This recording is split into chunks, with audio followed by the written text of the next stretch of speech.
मुन्ना कुल्हाड़ी कंधे पर रखे जंगल की ओर जा रहा था। तभी एक व्यक्ति रास्ते में आ गया और उसकी ओर तिरस्कार भरी नजरों से देखने लगा। मुन्ना, कहाँ चले?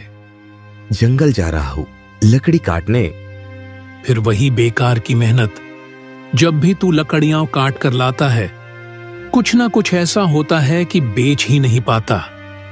और आज देखना, फिर कोई मुसीबत तेरे साथ जरूर होगी। मुन्ना गहरी सांस लेते हुए आगे बढ़ गया। व्यक्ति हंसता हुआ चला गया।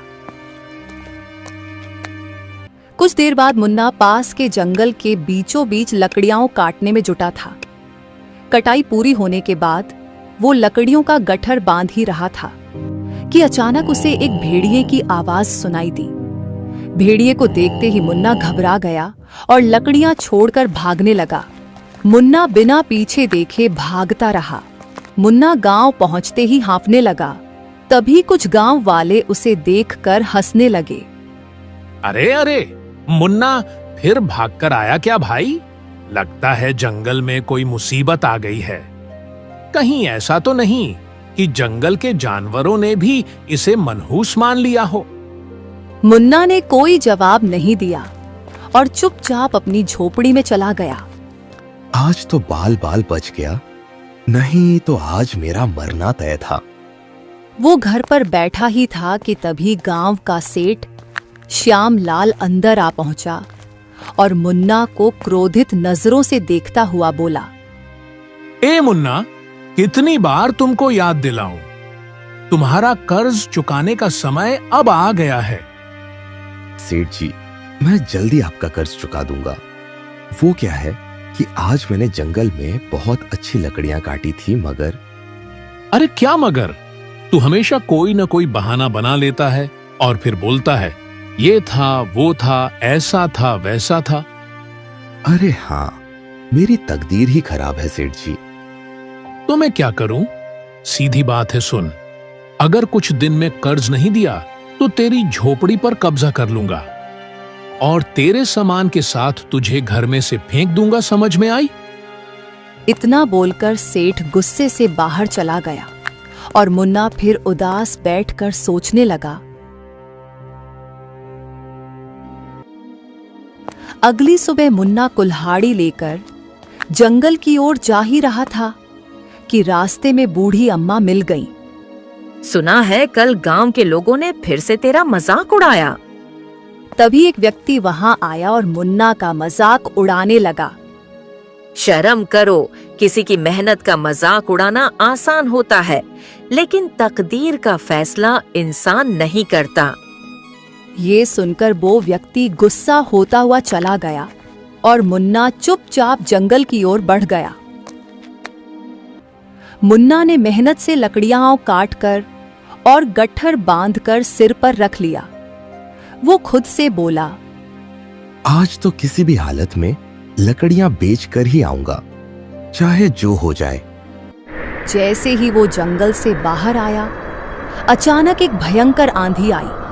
तेज हवाओं से उसकी लकड़ियां चारों ओर बिखर गईं। मुन्ना बेबस होकर देखता रहा। अरे, ये क्या हो क्या रहा है मेरे साथ? मेरी मेहनत हमेशा बेकार चली जाती है, क्या करूं? निराश होकर मुन्ना गांव लौट आता है और गांव वाले फिर से उसका मजाक उड़ाने लगे। अरे देखो देखो, लगता है आज फिर लकड़ियां नहीं बेच पाया बेचारा।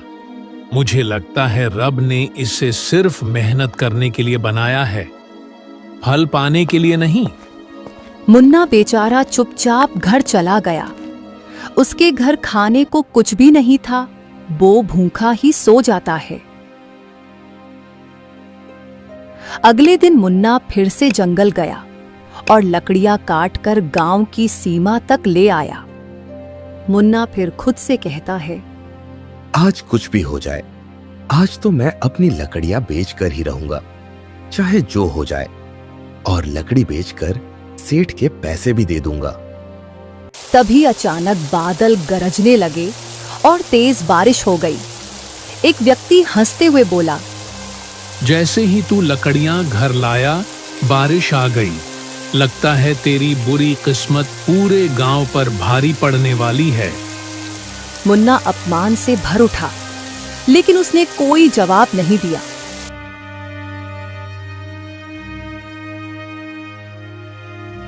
अगले दिन मुन्ना फिर जंगल जाने के लिए तैयार खड़ा था। तभी एक गांव वाला हंसते हुए उसके पास आ पहुंचा।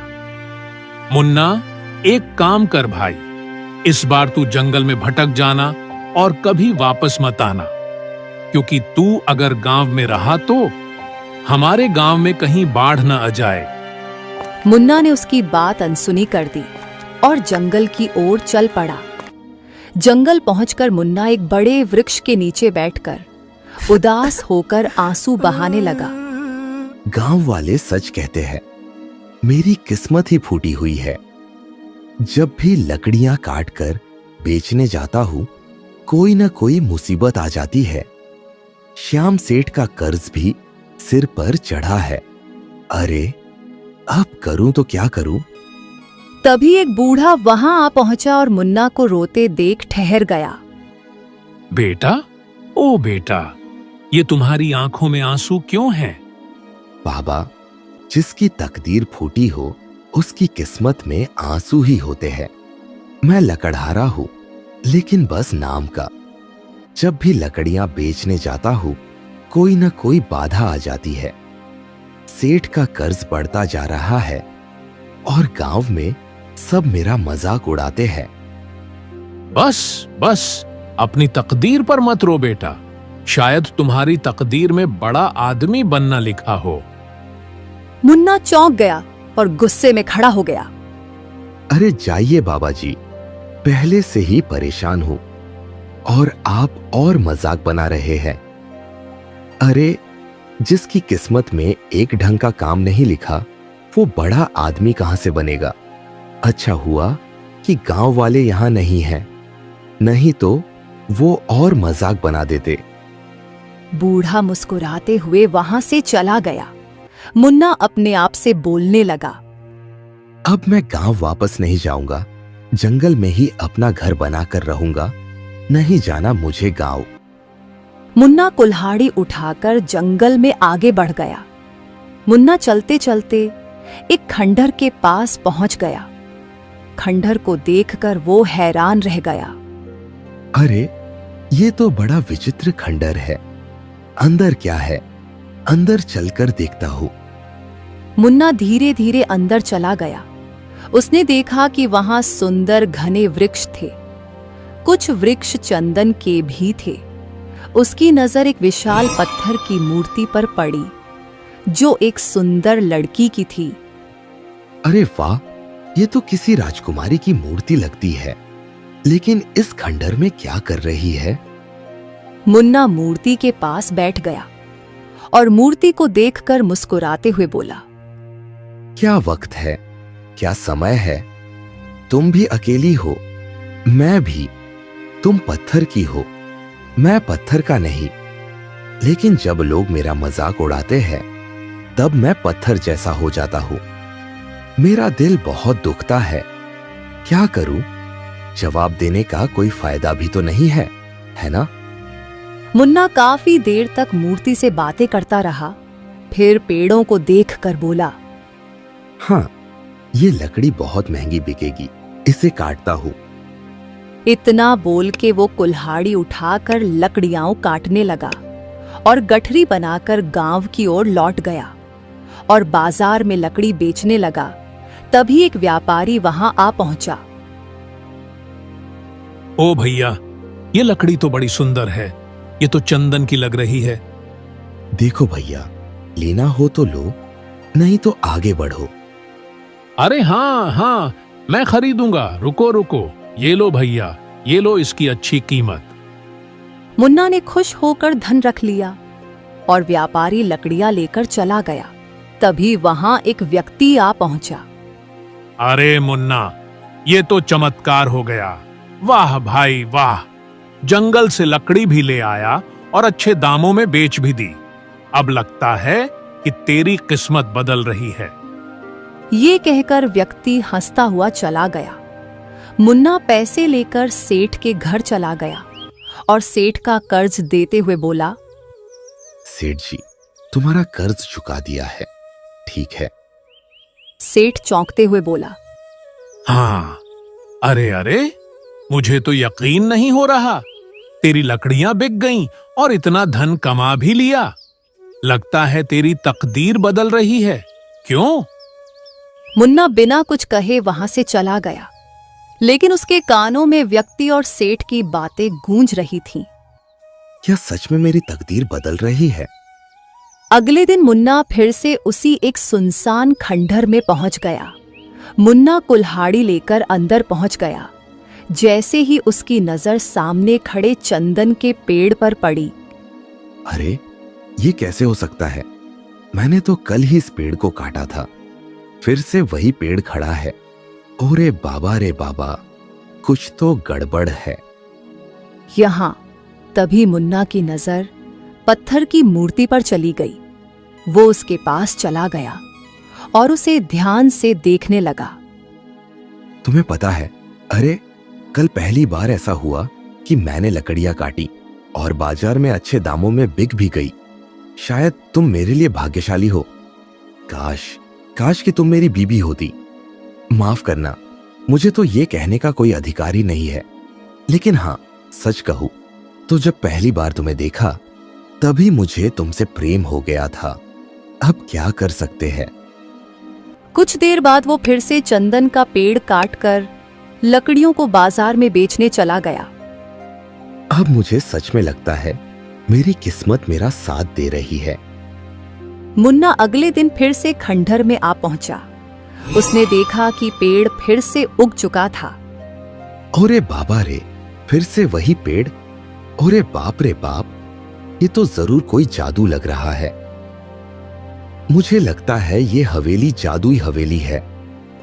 इतना बोलकर वो मुस्कुराते हुए मूर्ति के पास उसके सामने बैठ गया। तुम बहुत ही रहस्यमय हो, लेकिन न जाने क्यों तुम्हें देखकर मेरा मन हल्का हो जाता है। शायद इस खंडर की वीरानी तुम्हारी वजह से कम हो गई है।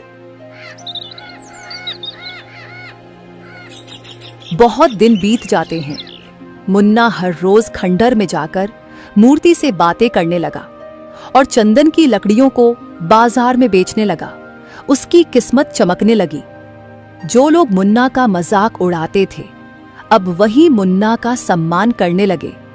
एक दिन मुन्ना मूर्ति के पास बैठकर गहरी सांस लेते हुए उससे बोला, तुम मेरी साथी बन गई हो।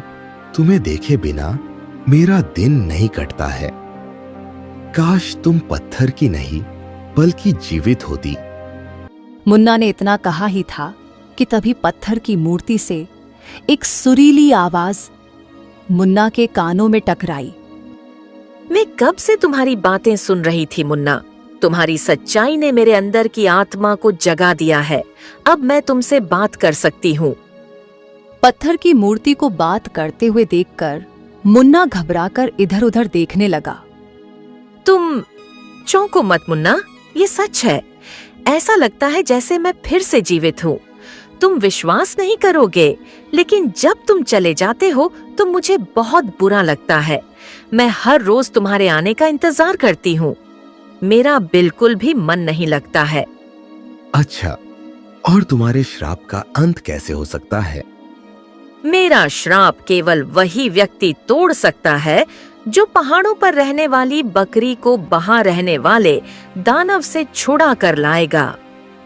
इस श्राप का उस बकरी से क्या लेना देना है? बहुत समय पहले मेरी वजह से वो बकरी उस दानव ने पकड़ ली और आने वाली अमावस की रात को वो दानव उस बकरी को मार डालेगा, जिससे उस दानव की शक्ति और बढ़ जाएगी। लेकिन तुम पत्थर कैसे बनी? ये सब होता देख एक बूढ़े ने मुझे बद्दुआ दी थी कि जब तक ये बकरी आजाद नहीं होगी तुम पत्थर की रहोगी। उसकी बद्दुआ से रब ने मुझे ऐसा कर दिया। ठीक है, मैं तुम्हारे लिए वो सब करूंगा जिससे तुम ठीक हो जाओ। पर मुन्ना, वो दानव बहुत खतरनाक है। तुम्हें छुपकर उस बकरी को यहाँ लाना होगा। ठीक है, मैं उस बकरी को यहाँ जरूर लाऊंगा।